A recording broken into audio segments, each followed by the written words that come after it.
to share something with y'all. That might put me in a very negative light, yeah. Relationships are not my forte. See if someone grabbed up my wife or something completely different ballgame. I'll walk away from here, and this has been like a therapy session.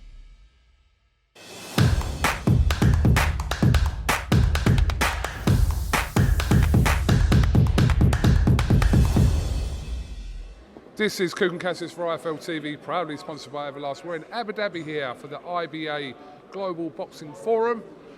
Roy Jones Jr., you everywhere. I'm always everywhere. I'm like Superman. I'm everywhere. Tell us what you're doing here. I caught some of your speech up on the podium there. Yeah, talk to us about what you're doing here, Roy.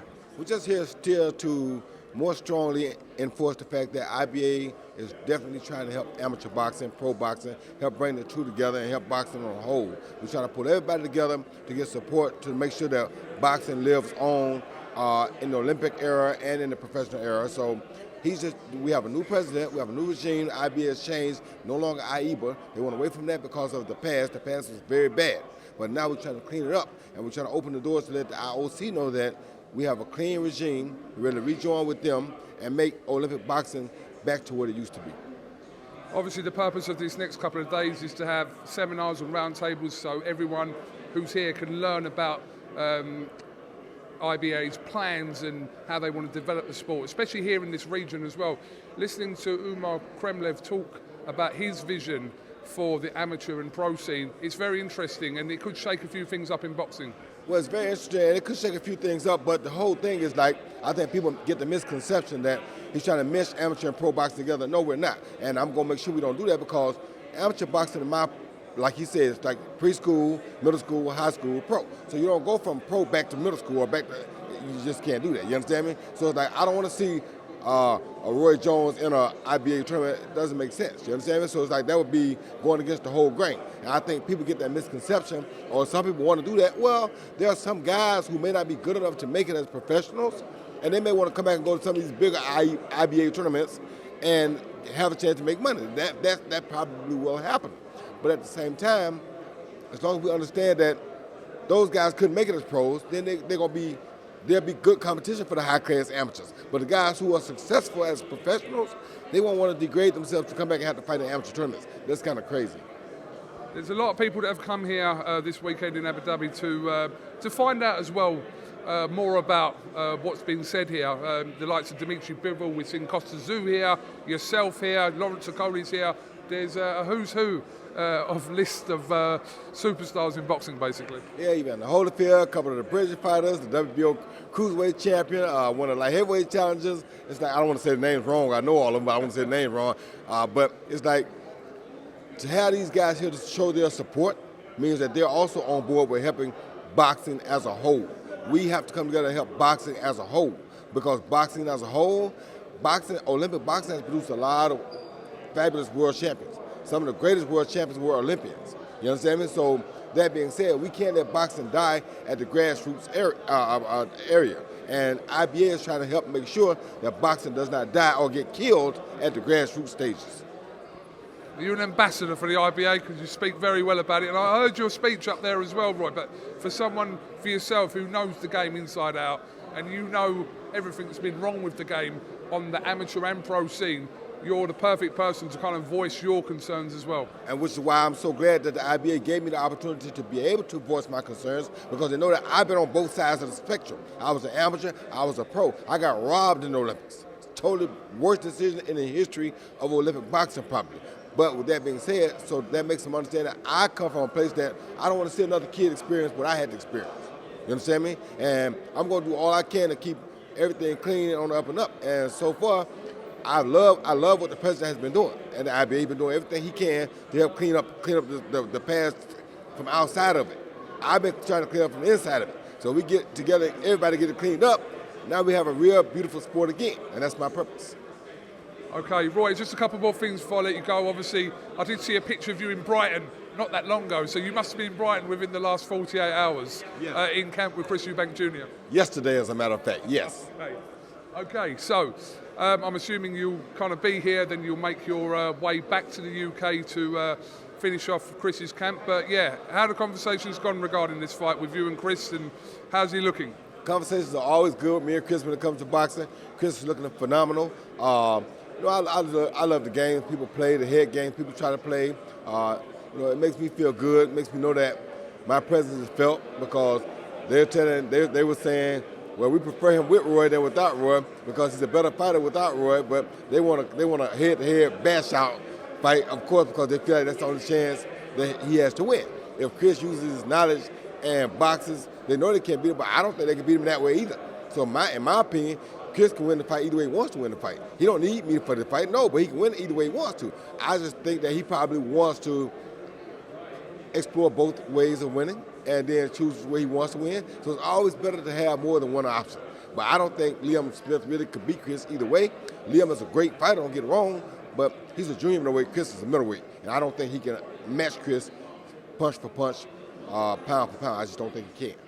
Chris has got on record in saying that this is not going to be his hardest fight of what would have been the Conor Benn fight, and do you agree with that? I don't know. He knows better than me. He knows what style he's like to fight. Like me, I know I was hard on short guys, A short guy wasn't going to beat me. So it's like certain people have different things that they hone in on better. So he may know something about it that I don't know, so I can't say that. If he says it, that's what it is.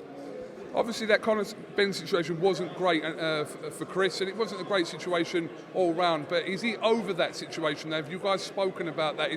Is he mentally over that? Because that was only like 2 months ago. Really, I didn't speak to him about it because I don't even want to bring it back to his head. Yeah. I only want to focus on the mission at hand. The mission at hand is Liam Smith. Now, that's all I want to talk about. I don't want to talk about the past. That's over with. They ain't got nothing to do with nothing as far as right now. Right now, I'm there to help him get ready for Liam Smith. So, what do you make of his Kentucky Fried Chicken diet that he's apparently on? Sponsored by them as well. Listen, I love a bit of chicken as well, but guys are professional athletes. What do you think? Honestly speaking, I'm going to tell you the truth. I know you're going to think I'm joking, but I have gotten so many jokes on me back in my day because I would be making weight and I would have Kentucky Fried Chicken wings in my car. I ate Kentucky Fried Chicken almost throughout the whole camp, almost every time I fought. No, you didn't. I promise you I did. Someone told me that once, actually. I didn't know whether to believe that or not. That is very true. I ate Kentucky Fried Chicken my whole camp. So one thing, on my cheat days, it was Kentucky Fried Chicken.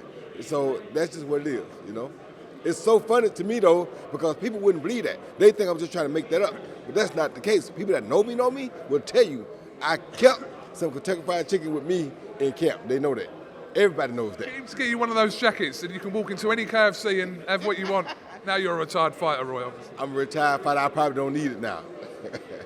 Just the final one before I let you go. Obviously, Tyson Fury was in action just over a week ago in, a kind of one-sided fight against Derek Chisora. Derek Chisora, we know how brave and what a warrior he's been, but what did you make of that fight between Fury and Chisora? Did you watch it first, Roy? I watched a little bit of it, and I'm going to tell you what I made of it before it even happened. What I made of it is that Tyson Fury is a pretty awesome guy. To know that you beat this guy 2 times already, you don't need to fight him. You have no reason for going back and helping him out. But you did that. And you did it on the strength of he's a friend of yours, you want to help your friend out, and it was a beautiful performance by you. Yes, this is boxing. So you got to give the fans what they paid for. They didn't pay so you take it easy on nobody. So you got to do what you got to do to your friend. But to even give your friend an opportunity that he probably needed, or if he didn't need it, it's still a great way to go out, a great bonus to go out on that you got to fight Tyson Fury. Who else going to pay you that kind of money? Where you going to make that kind of money anywhere else? But Tyson did that for him. That says a lot. To me, Tyson Fury would be one of my favorites from now because of doing things like that. Usyk and Fury did clash on the ring apron afterwards. I'm sure you would have seen that. That looks like it's a strong possibility for the next fight. Your thoughts on that? I think it's a great fight to have. I love both fighters. Sometimes you got to go with the old flow, and my old flow is that most of the time the good big man going to beat the good little man. But it's still yet to be seen because Usyk has figured out every test that they brought him. There's not a test that he hasn't figured out, but there's also not a test that Tyson Fury hasn't figured out either. So they both have solved every test that's been sent their way. It's a great fight, one that I probably want to see now. Before I didn't want to see it, but now that Fury has a couple knockouts under his record, now it makes sense for the fight to happen. And generally the final one here, because I know you're busy here, there's a lot of media that want to talk to you, Roy. There's talks again of AJ and Wilder. What do you think about that? It's a good fight. It's another good fight. You know what I mean? You can't, in the heavyweight division, any top 2 names can be a good fight. That could be a hell of a fight. So we got to see. I think Wilder has to get by Ruiz first. Ruiz, apparently. Yeah, I think he'll beat Ruiz, but Ruiz is a tough character too. So once again, anybody can win. So that being said, if he gets past Ruiz, I guess it'll be a good fight to see him fight Joshua, because Ruiz beat Joshua, Joshua beat Ruiz. So you beat Ruiz, now we see who the best of you two.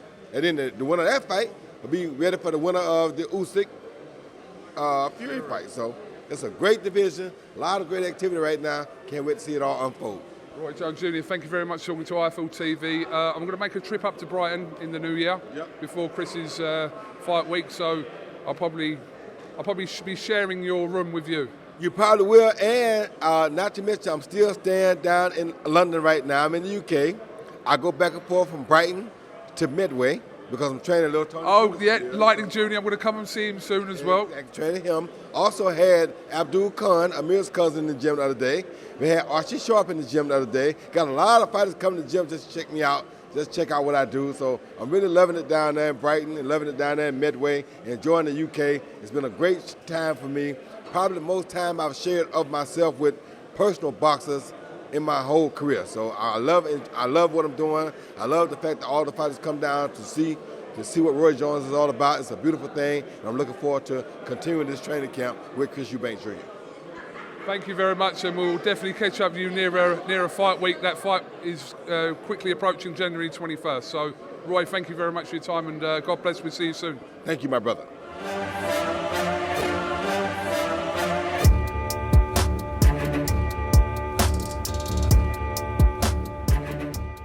I'm gonna share something with you that might put me in a very negative light. Yeah. Relationships are not my forte. See if someone grabbed up my wife for saying completely different ballgame. I'll walk away from it, and this has been like a therapy session.